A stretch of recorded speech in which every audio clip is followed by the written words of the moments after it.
Hej alle sammen. Velkommen til Daske Banans Kai Show.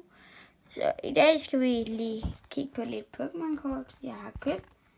Fordi jeg købte den, for at det ville være spændende. Det er sådan min storebrors ven har givet mig, som jeg må købe. Så har jeg også fået et helt nyt sted. Jeg har også lige vist det på en short. Men altså, lad os bare gå i gang med videoen. Vi har også nogle kodekort her. I må gerne lige, hvis I har lyst til at have dem. Men altså, så har vi et til. Og et til. Der er virkelig mange, og de er der bare.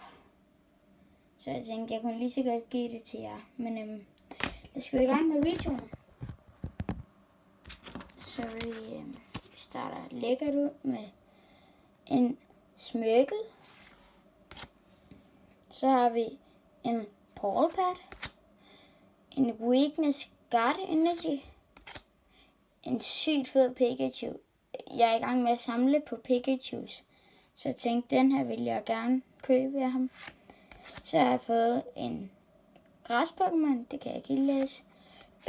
Så har vi fået en Lickitung. Og så har vi fået en Broxix, et eller andet.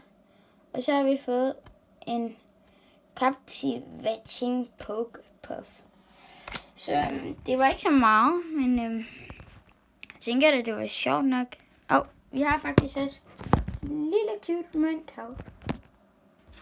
En lille cute Pikachu mønt, hvis jeg lige. Den er ikke ret cute. Den købte jeg også lige med i købet. 10 kroner, gutter. Fuck et køb, mand.